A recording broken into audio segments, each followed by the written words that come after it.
ఈ కాంగ్రెస్ అంతా మోసం. రేవంత్ రెడ్డి మధ్యలో డైలాగులు బాగా గుర్తుండు. ఇప్పుడు ఓ సామెత గుర్తొస్తుంది నాకు. ఎండకట్టుకటోడు కూట్ల రవ్వు తీయ శాతకాలదు కానీ ఏట్ల రవ్వు తీస్తా అని బయలుదేరిందట. ఈ రేవంత్ రెడ్డి ఈ మధ్య ఇంట్లో ఈగల మోత, ఈయన పోయి కేరళలో పల్లకీలు మోస్తున్నాడు. కేరళలో పోయి పల్లకీలు మోస్తుండు ఈ మోసాల రేవంత్ రెడ్డి. ఈయన ఏం చెప్తున్నాడు? పోయి మేము 6 గ్యారెంటీలు అమలు చేసేసినాం, మీరు కేరళ వాళ్ళు వచ్చి చూడుండ్రి అని చెప్తుండ్రు. ఇది ఎట్లుందంటే వెనకట్టినట్టు ఏదో భయం లేని కోడట బజార్లో గుడ్డు పెట్టిందట. ఇవో గట్లున్నాయి రేవంత్ రెడ్డి అబద్ధాలు. 6 గ్యారెంటీలు అమలైనాయే అయినాయే. రేవంత్ రెడ్డి నువ్వెవడో కేరళ వాళ్ళని వచ్చి నేను అమలు చేసినా చూడు అంటున్నావు. నిన్న మొన్న ఏదో గ్రామ సభలు పెట్టిండు ఊర్లల్లా.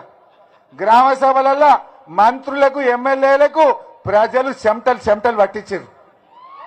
ఏమైనాయి 6 గ్యారెంటీలు? ఏమైంది? అవ్వ తాతకు 4000 పింఛన్ అని ముసలోళ్ళు కర్రలు అందుకొని మర్రబడితే ఒక్కటే ఉరుకుడు కొడుకులు ఇచ్చిండు ఆ 4000.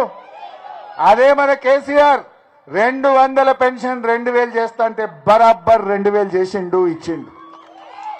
నువ్వు 4000 చేస్తా అని 2.5 ఏళ్ళు అయిపోయింది, ఇంతవరకు అవ్వ తాతలకు 4000 ఇయ్యలే.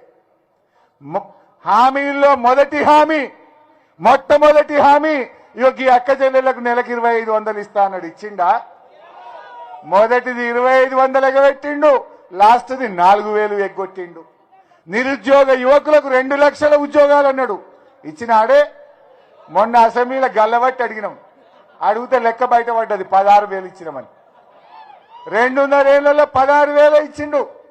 చెప్పుడేమో 67 ఇచ్చిన. మంది పిల్లని కూడా నా బిడ్డ నేను ముద్దు పెట్టుకుంటాడు. అరే కేసీఆర్ఏ నోటిఫికేషన్ ఇచ్చి, కేసీఆర్ గారే పరీక్ష పెట్టి, కేసీఆర్ఏ రిజల్ట్ ఇస్తే కాయిదాలు వచ్చి నేను ఇచ్చిన అంటాడు.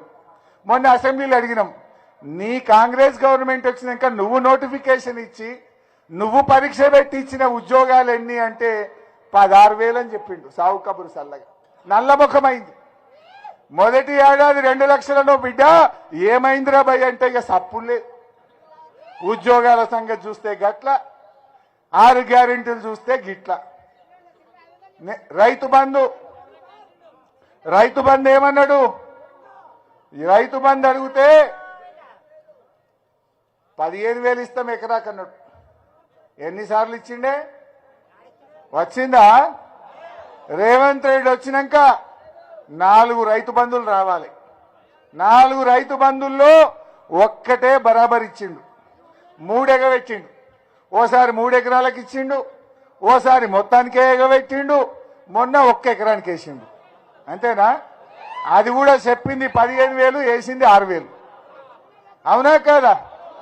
అంటే ఇంకా ఈయనట నేను 6 గ్యారెంటీలు అమలు చేసినా కేరళ వాళ్ళు వచ్చి చూడురు అంటుండు. ఏం చూడమంటావు? నువ్వు ఇక్కడ వచ్చి రా, అడుగుదురా. ఏదన్నా ఒక ఊరికి పోయి, నేను మొన్న కొడంగల్ పోయినా, కొడంగల్ జాతర ఉంటే పోయింది. రేవంత్ రెడ్డి ఊరికే పోయినా, రావే రేవంత్ రెడ్డి దా, ఏ ఊర్లోకి పోదాం, నీ కొడంగల్ రుణమాఫీ పూర్తయిందేమో అడుగుదాం దా అన్న. వస్తాడా? రాను నల్లమల బిడ్డ, పులి బిడ్డ అని డైలాగులు కొట్టుడు కాదు, రా వనపర్తిలో ఏ ఊరికి వస్తావో రా చూద్దాం. రుణమాఫీ అయిందేమో, నువ్వు పోలీసు వాళ్ళు లేకుండా రా, నేను కూడా కార్యకర్తలు లేకుండా వస్తా, పోయి ఏ ఊర్లో కసిరి కాడ కూర్చుందాం. రుణమాఫీ అయింది 100% అంటే నేను రాజీనామా చేసిపోతా, నువ్వు పోతావా? మరి రైతు బంధు బరాబర్ 4 సార్లు వేసిండు మా రేవంత్ రెడ్డి అని ఏ ఊర్లో నన్ను రైతులు చెప్తే నేను రాజీనామా చేసిపోతా, నువ్వు పోతావా మిస్టర్ రేవంత్ రెడ్డి? ఈయన ఇంకా పెద్ద డైలాగులు కొడతాడు. మొన్న ఆదిలాబాద్ పోయింది, నేను గిట్ట ఊకెంబడబట్టి ఏమంటాడు, అరే 3 నెలలకే పిల్లలు పుడతారే అంటుండు. పెళ్ళైన ఇంకా 3 నెలలకే పిల్లలు పుడతారా అంటుండు. నేనంటున్నా, నువ్వు చెప్పేది ఏందయ్యా? ఎవరిని అడిగినా 9 నెలలకు పిల్లలు పుడతారని చెప్తారు. ఎవరిని అడిగినా 9 నెలలకు పుడతారా అని అందరికీ తెలుసు. నువ్వు చెప్పేది ఏంది? కానీ నువ్వే చెప్పినావు కదా, 100 రోజుల్లో 6 గ్యారెంటీలు బయటకు వస్తాయని చెప్పింది నువ్వా కాదా? 100 రోజుల్లో 6 గ్యారెంటీలు బయటకు వస్తాయని సంతకం పెట్టి బాండ్ పేపర్ ఇంటింటికి వంచి కాళ్ళు ఏళ్ళు పట్టుకొని ఓట్లు వేయించుకున్నది నువ్వా కాదా? 100 రోజుల్లో 6 గ్యారెంటీలు బయటకు వస్తాయన్నావు, బిడ్డ 900 రోజులైంది, ఎందుకు బయటకు వస్తలేవని ఇలా అడుగుతా ఉన్నాం నిన్ను. ఎందుకు బయటకు వస్తలేవు 6 గ్యారెంటీలు? అరే కొత్తవి వచ్చు లేదు కానీ ఉన్నాయి కూడా వీక్తున్నాడు. బతుకమ్మ సీరియల్ బంద్ అయిపోయి, దవాఖాన పోతే కేసీఆర్ కిట్ బంద్ అయిపోయి, కరోనా ఉన్నా కేసీఆర్ రైతు బంద్ ఇచ్చిండు, అన్ని మంచిగా ఉన్నా రేవంత్ రెడ్డి ఉన్న రైతు బంద్ ఎగ్గొట్టిండు. అరే పిల్లల చదువులకు కరోనా ఉన్నా కేసీఆర్ ఫీజు రియంబర్స్మెంట్ ఇచ్చిండు, అన్ని మంచిగా ఉన్నా రేవంత్ రెడ్డి 2.5 ఏళ్లకెళ్ళి మా ఎస్సీ ఎస్టీ బీసీ పిల్లలకు ఫీజు రియంబర్స్మెంట్ ఎగ్గొట్టిండు. పిల్లల చదువులాగం చేస్తేవి, రైతుల బతుకులాగం చేస్తేవి, రైతన్నలకు యూరియా ఇచ్చే తెలివి కూడా లేకపోయా. అరే యూరియా ఇవ్వవే అంటే యాపులు అంటాడు. ఇప్పుడు దుకాణంలో యూరియా ఉంటే కదా యాపులకి వచ్చేది. యూరియా ఇచ్చే తెలివి లేక యాపులని కొత్త కథ పెట్టిండు. కేసీఆర్ ఉండగా మీరు అడుగుతున్న మిమ్మల్ని, మా నిరంజన్ అన్న వ్యవసాయ మంత్రి ఉన్నప్పుడు మీ ఊళ్ళో ఆటో డ్రైవర్కి చెప్తే 4 సంచులు వేసుకురంటే వేసుకొచ్చి ఇంటికాడ వేసిందా లేదా? ఇప్పుడేంది భయ్, పొద్దుగాల పోయి లైన్లో లేవంటే పొద్దుకి ఒక్క సంచి దొరుకుతుంది. వాడు యాప్ అంటాడు, మ్యాప్ అంటాడు, ఏం తిప్పలు, ఓటీపీలు, పిన్నులు, తోకలు, ఈకలు. ఇదంతా ఇయ్య శాతగాక, చెయ్య శాతగాక, చేసే తెలివి లేక ఈ రకంగా రైతుల ఉసురు పోసుకుంటున్నారు. ఇప్పుడు రాంగన అక్కడ కొంతమంది రైతులు కలిసిండ్రు, ఏసారిగా మళ్ళా కేసీఆర్ ఒక్కసారిగా అయిపోయింది, ఏదో తప్పు అయిపోయింది అంటుంది. ఏమైంది రాబాయ్ అన్న, ఇక తప్పిపోయి కూడా వానికి ఏం సారు అంటుంది. ఎందుకు అన్న, యూరియా చూస్తే ఇట్లా పాడైంది, రైతు బంధు పడతలేదు, రుణమాఫీ కాలేదు, వాడు మక్కలు కొంటలేడు. మక్కలు కొంటలేరట కదా ఆయన చెప్తుండ్రు, రైతు మక్కలు కొంటలేరు సార్, 2400కు పోవాల్సింది 1600కు 1700కు అమ్ముకుంటున్నామని ఇందాక రైతులు కలిసి చెప్తా ఉండ్రి రోడ్డు మీద. మక్కలు కొనే తెలివి కూడా లేదు రేవంత్ రెడ్డికి. గా మక్కలు కొనే తెలివి లేదా నీకు? అరే కేసీఆర్ ఉండగా ఎంత మంచిగా కొన్నాం, మక్కలు కొన్నాం, కందులు కొన్నాం, శనగలు కొన్నాం, జొన్నలు కొన్నాం, వడ్లు కొన్నాం, పల్లికాయ కూడా కొన్నాం. ఒక ఇయర్ తెప్పలైతే మా నిరంజన్ అన్న పల్లికాయ కూడా కొనిపించిండు నాతో. అప్పుడు నేనే మార్కెటింగ్ మంత్రి ఉంటే. ఏది ఇబ్బంది అయింది? నువ్వు అసలు ఏది చక్కదనం ఉన్నది నీ మొక్కానికి ఏమన్నా అంటే ముంగట 4 పోలీస్ జీబులు, వెనక 4 జీబులు పెట్టుకొని బయలుదేరుతుంది. పోలీసు వాళ్ళు లేకుండా రా ఒక్కసారి. అరే ఒక్కటన్నా నువ్వు ఇచ్చిన మాట నిలబెట్టుకున్నావా? ఏది నువ్వు చేసిన ఉద్దారకం? దయచేసి మీరు ఆలోచన చేయండి. నేను ముఖ్యంగా ఇవాళ ఇక్కడికి వచ్చింది ఆ 2 గ్రామాల రైతుల విషయంలో. తప్పకుండా ప్రభుత్వంతో పోరాడతాం, మీ భూములు కాపాడతాం, మీకు న్యాయం జరిగేటట్టు బీఆర్ఎస్ పార్టీ మీకు అండగా నిలుస్తుంది.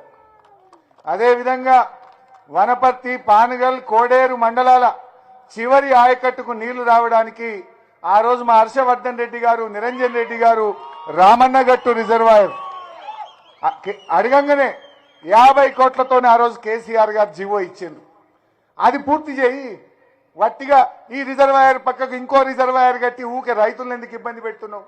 50 కోట్లు ఇస్తే మా వనపర్తి, పానగల్, కోడేరు 3 మండలాలు సస్యశ్యామలమైతాయి కదా. ఇంకా 50 కోట్లు చేసేది కాదు కానీ ఈడ 1300 కోట్లు ఖర్చు పెడతారట. 1300 ఎకరాల భూములు గుంజుకుంటామని మాట్లాడే ప్రయత్నం చేస్తున్నారు. ఇవాళ ఈ జీవో మా నిరంజన్ అన్న, హర్షవర్ధన్ అన్న, మా తమ్ముడు పట్టుబట్టి కేసీఆర్ గారిని బతిన్లాడి ఇవాళ జీవో తెస్తే ఈ కాంగ్రెస్ ప్రభుత్వం ఇవాళ జీవోను రద్దు చేస్తుండ్రు. ఆ పనులు చేసేటువంటి పరిస్థితి లేదు. ఇవాళ రేవంత్ రెడ్డి ఏమనంటే కేసులు పెడుతున్నారు మన మీద. కేసులకు భయపడతారా మీరు? మేమందరం లేమా మీకోసం? ఏం భయపడకుండ్రి. ఇప్పటికీ మా మీద 4 కేసులు పెట్టిండు. నేను ఎక్కడో పోయి ఈయన రేవంత్ రెడ్డిని పరిగిల్లా లేదా ఈయన యనుమల రేవంత్ రెడ్డి కాదు, ఈయన ఎగవేతల రేవంత్ రెడ్డి అన్న. ఈయన తప్పున్నదా? ఎగవేతల రేవంత్ రెడ్డి అంటే నా మీద మానకొండూరు పోలీస్ స్టేషన్లో కేసు పెట్టిండు. అరే నువ్వు రైతు బంధు ఎగబెట్టింది నిజం, రుణమాఫీ దేవుని మీద ఒట్టుబెట్టి రుణమాఫీ ఎగ్గొట్టింది నిజం, 4000 పింఛన్ ఎగ్గొట్టింది నిజం, తులం బంగారం ఎగ్గొట్టింది నిజం, ఆడపిల్లలకు స్కూటీలు ఎగ్గొట్టింది నిజం, ఫీజు రియంబర్స్మెంట్ ఎగ్గొట్టింది నిజం, తులం బంగారం ఎగ్గొట్టింది నిజం. అరే ఉన్నదంటే నా మీద కేసు పెట్టుడేందో నాకైతే అర్థమే కాదు. కానీ నేను మీకు చెప్పేది ఒక్కటే, భయపడకండి. ఏది ఏమైనా అటున్న సూర్యుడు ఇటు పడిచినా, 2 ఏళ్ల తర్వాత వచ్చే ప్రభుత్వం కేసీఆర్ ప్రభుత్వం ఖచ్చితంగా వచ్చి తీరుతుంది. అరే రాంగోగా ఆయన గొల్ల మల్లేసి కలిసిండు, ఏది అందులోకెళ్ళి వచ్చినాం, లోపలికి వెళ్ళి ఏదులా రిజర్వాయర్ నడిమిట్లకెళ్ళి వచ్చినాం మేము. ఒక ఆయన గొర్రెలు కాస్తుండు, అది బండి స్లో అయింది. ఏం పేరంటే మళ్ళీ చెయ్యి అడ్డం పెట్టి ఆపిండు. ఏం పేరంటే మల్లేష్ అన్నాడు. ఇగో కేసీఆర్ గొర్రెలు సార్, కేసీఆర్ గొర్రెలు సార్ అన్నాడు. ఆ గొర్రెలు చూపించి అంటుండు, అరే మా దాంట్లో కొంతమందికి 2వ విడత వచ్చేది ఉండే, ఈ రేవంత్ రెడ్డి 100 రోజులు ఇస్తా అన్నాడు సార్, 2 లక్షల బ్యాంకులు ఇస్తా అన్నాడు సార్, జర గట్టిగా అడుగు అసెంబ్లీలో ఎప్పుడు ఇస్తాడో అంటుండు. నువ్వు గొర్రె పిల్లలు ఇవ్వపోతివి, శాప పిల్లలు ఇవ్వకపోతివి, రైతు బంద్ వేయకపోతివి, రుణమాఫీ చేయకపోతివి, 4000 పింఛన్ ఎగబెడితివి, మహాలక్ష్మి ఎగ్గొడితివి, ఏం ఉద్దారకం చేసినావు? చేసిందేమున్నది?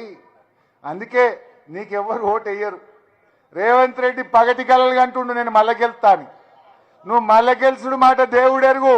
కాంగ్రెస్ పార్టీకి నువ్వు ముఖ్యమంత్రిగా ఉంటే ప్రధాన ప్రతిపక్ష హోదా కూడా దక్కదు. మీకు సింగిల్ డిజిటే దిక్కు, కాంగ్రెస్ కు సింగిల్ డిజిటే దిక్కు. ఈ పాలమూరు రంగారెడ్డి కూడా వీళ్ళు చేసేటట్టు కొట్టలేదు. మళ్ళా కేసీఆర్ వచ్చేది ఖాయం. పాలమూరు రంగారెడ్డి పూర్తి చేసి 12 లక్షల ఎకరాలకు నీళ్లు ఇచ్చి తీర్థం. ఏమై 2.5 ఏళ్లలో జానడి కలవదవ్వపోతుంది. నువ్వెప్పుడు పూర్తి చేయాలి పాలమూరు? నిన్నెవరు నమ్మాలి నిన్ను? మళ్ళా కేసీఆర్ వస్తాడు, పాలమూరు రంగారెడ్డి కూడా పూర్తి చేస్తాడు, 12 లక్షల ఎకరాలకు నీళ్లు ఇస్తాడు. అందువల్ల మీరందరూ కూడా మా నిరంజన్ అన్న ఎంత కష్టపడ్డాడే మీకోసం. అరే వనపర్తి జిల్లా చేసిండు, వనపర్తి మెడికల్ కాలేజ్ తెచ్చిండు, వనపర్తిలో 500 పడకల ఆసుపత్రి కట్టిండు, నర్సింగ్ కాలేజీ తెచ్చిండు, 4 లైన్ల రహదారి వేసిండు, అద్భుతమైన కలెక్టరేట్ కట్టిండు, వ్యవసాయ కాలేజీ తెచ్చిండు. ఎన్ని రకాలుగా అన్నిటికంటే పెద్దది నా దృష్టిలో నిరంజన్ అన్నకు పదవి కంటే కూడా అప్పుడప్పుడు నాతో అంటుంటాడు, 1,00,000 ఎకరాలకు వనపర్తికి నీళ్లు ఇచ్చిన నా జన్మకి ఇది చాలు అంటాడు మా నిరంజన్ అన్న.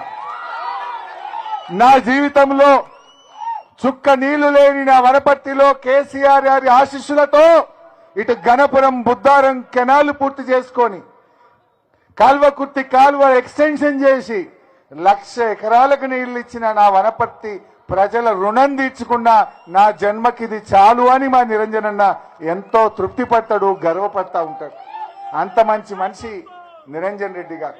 ఆయన తన కోసం కంటే తన ప్రజల కోసం, పాలమూరు జిల్లా కోసం, వనపర్తి ప్రజల రుణం తీర్చడం కోసం ఆయన పడ్డ తపన ఒక సహచరుడిగా, ఆయన సహచర మంత్రిగా, సహచర ఎమ్మెల్యేగా ఆయన ప్రయత్నం నేను కల్లారా చూసినటువంటి వాడిని. అలాంటి నిరంజనన్నను మీరందరూ కూడా ఎప్పుడు అవకాశం వచ్చినా నిండు మనసుతో ఆశీర్వదించాలని కోరుతూ జై తెలంగాణ.